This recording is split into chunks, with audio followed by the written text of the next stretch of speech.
Okay, hey everyone. I'm gonna go ahead and do some of the practice exam 1 today. Okay. So this class, if you're watching this in spring of 2024, you lucked out. We have no or very little exam 2, or excuse me, not exam 2, chapter 2 material.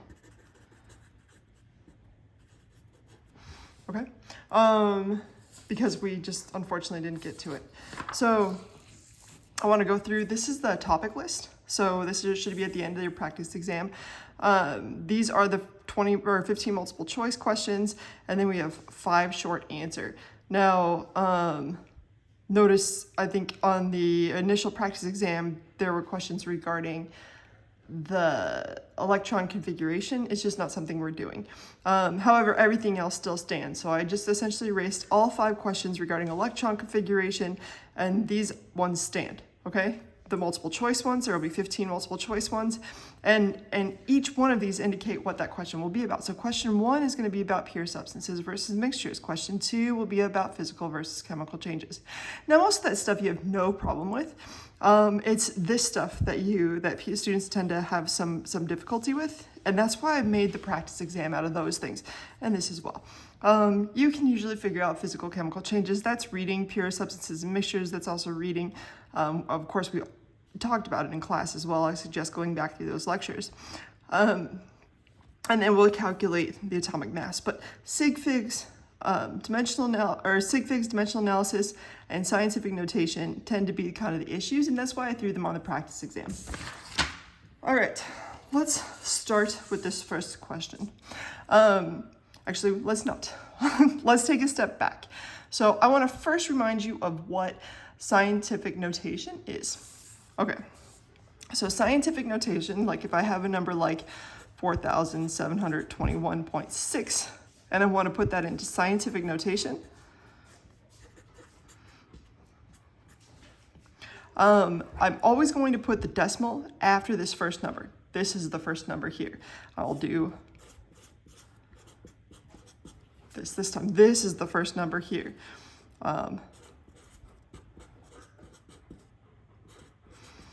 This is the first number here, okay? So let's put each of these into scientific notation. We're gonna move the decimal till after the first number. Count the number of times you do it. 1, 2, 3. I'm going to put 4.7216, okay?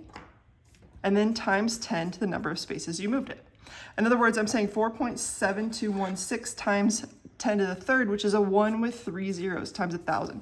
So pull open your calculator, and if you actually enter this in, 4.7216 times 10, or times 1,000, let's just do 1,000. Guess what I get back? I get back the original number right here. So this is scientific notation. It's just another way of writing. These two things are exactly equivalent, but this is just a different way of writing this, okay? Let's do this one. I've got to move the decimal, remember, after the first number. So 1, 2, 3, 4 times. But because this is representing a smaller number, I get 7.14 times 10 to the negative 4. Okay.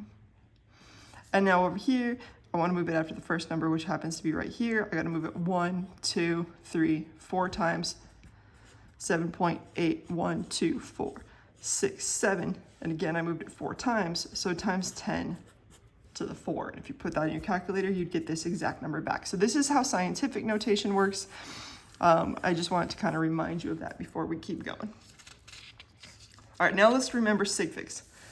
Sig figs, there are 2 things.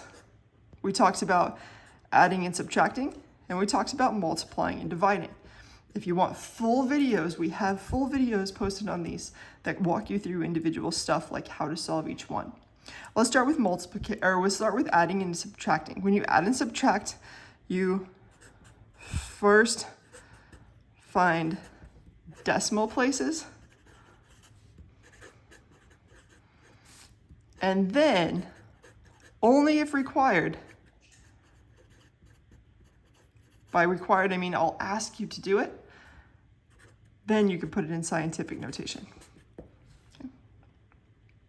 When you multiply and divide, every time we did this problem in class, I first had you put it in scientific notation.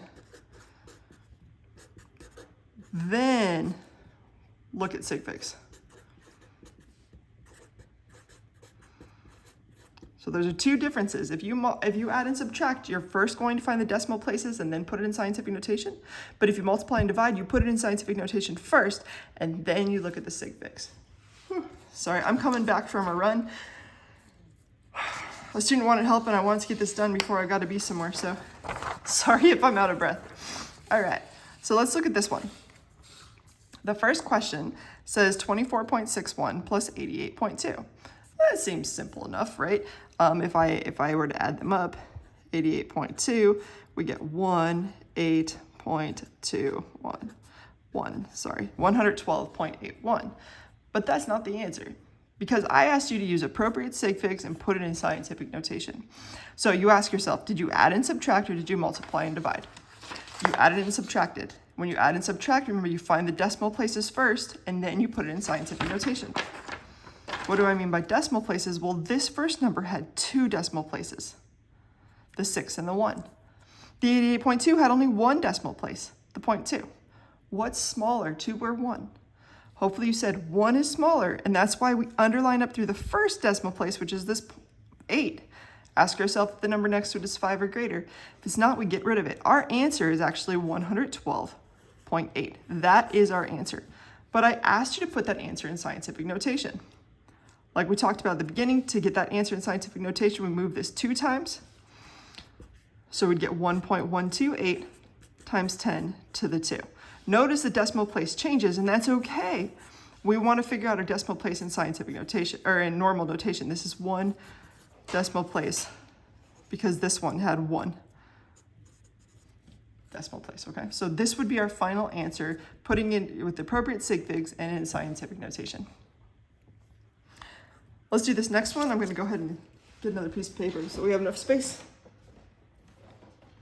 It says how many deciliters, or just kidding, it doesn't say any of that.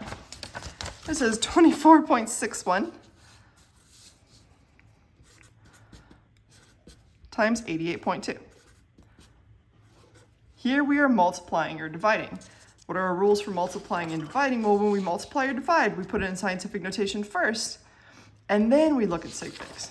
Okay, so let's calculate it out, put it in scientific notation, and then figure out sig figs. 24.61 times 88.2. I get an answer of 70.602. Okay. So the first thing I want to do is put this in scientific notation. To do that, I have to find the first number, that's the 2, and move the decimal place to just in front of that number, like that. So I had to move it 3 times. So this number in scientific notation is 2.170602 times 10 to the 3rd. Okay. Now I can figure out sig figs. This had 4 sig figs, 1, 2, 3, 4.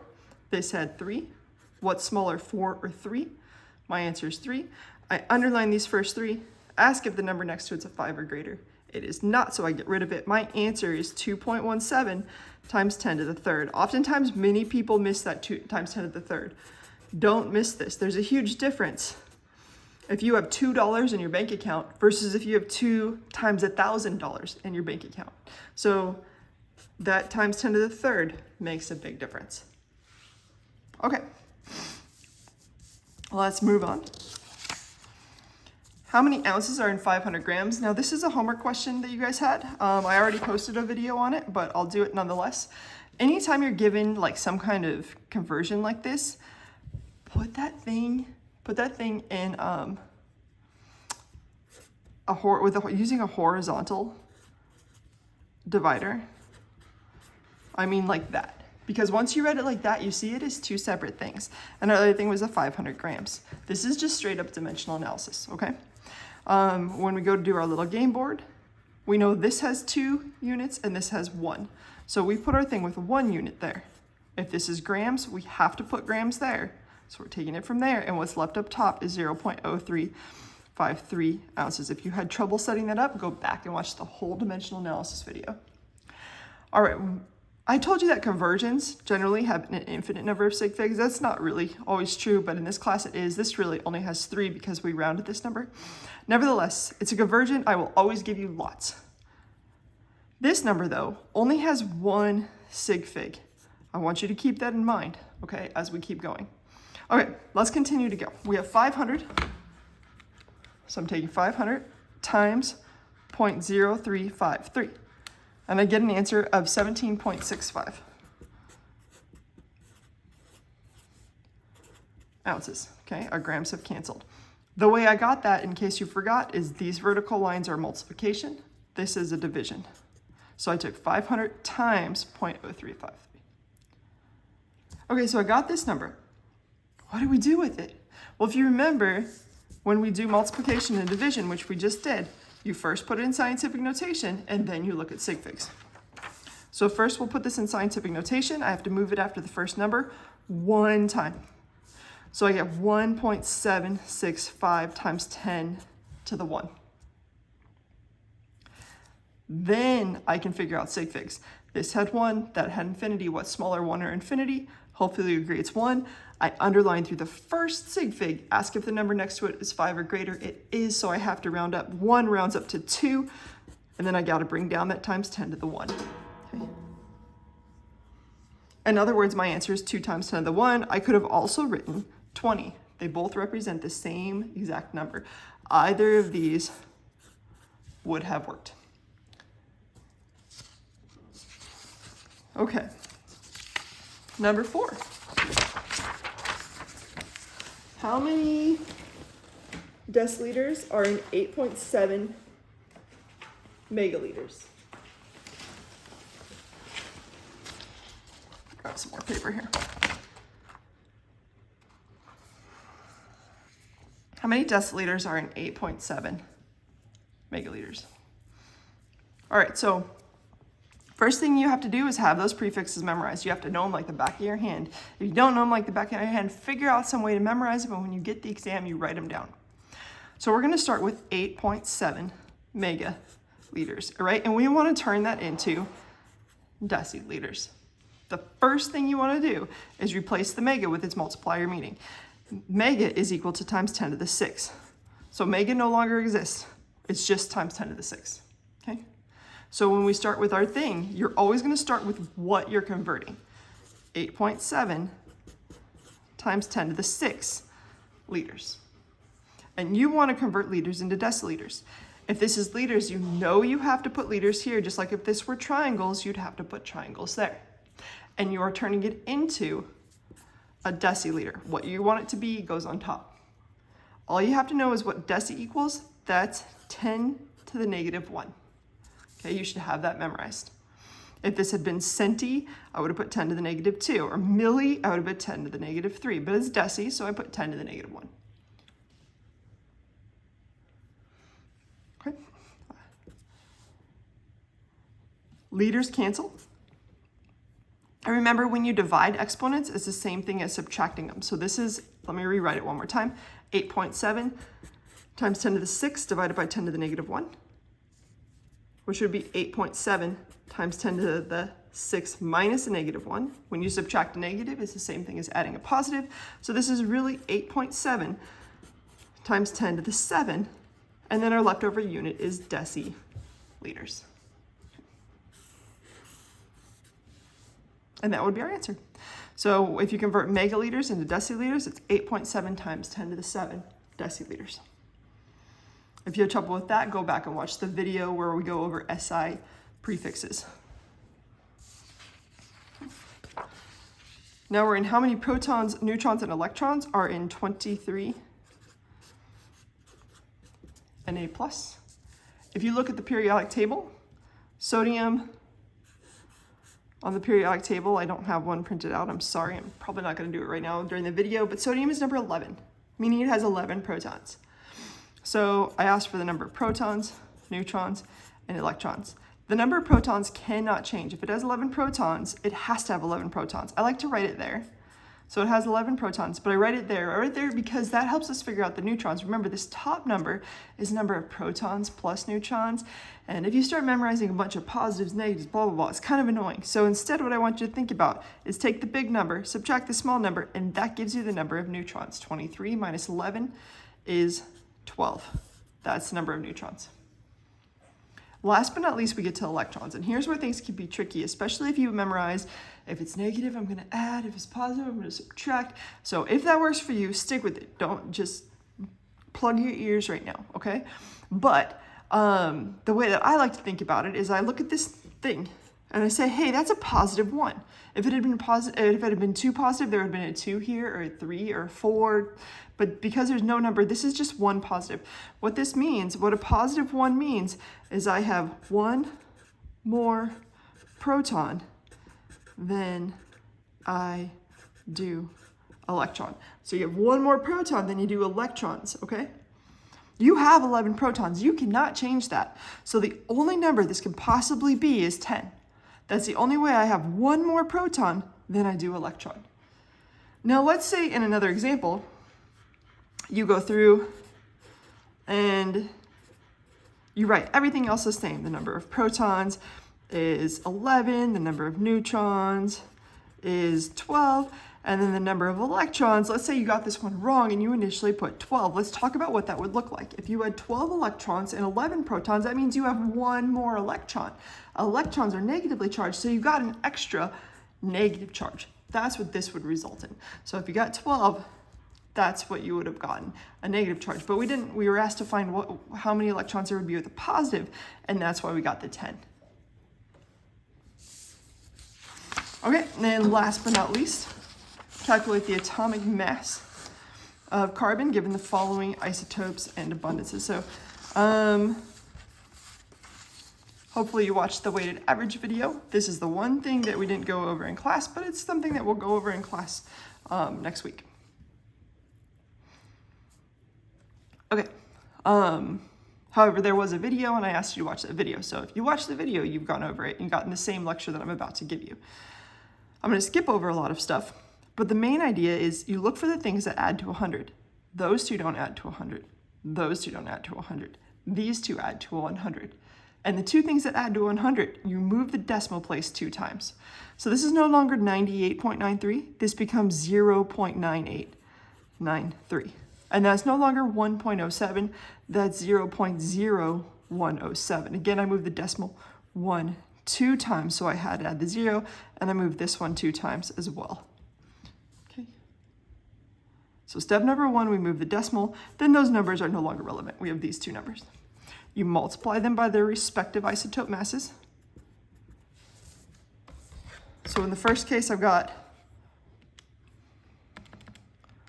12, you could add the 0.6 zeros, it wouldn't make a difference, times 0.9893, and I get an answer of 11.8716. You do the same thing for the next one, 13.003355 times 0.0107, and I get an answer of 0.139114. It's fine. Okay. I'm taking that number, I'm adding these up now, plus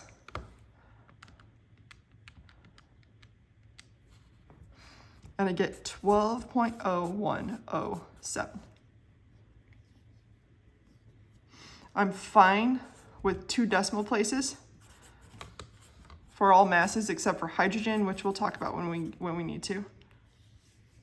So my final answer is 12.01. This number isn't 5 or greater. If it had been, we would have rounded it up. So 12.01 grams per mole or atomic mass units. I don't care if you write any units because we really haven't studied it very much and we won't until chapter 4.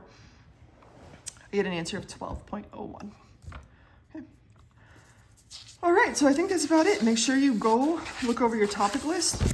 Don't forget chemical physical changes, understand adding and subtracting with sig figs, understand scientific notation. All the things that are on this topic list, the majority of them we actually just went over right now. All right, so hope that helps and have a good one. Bye.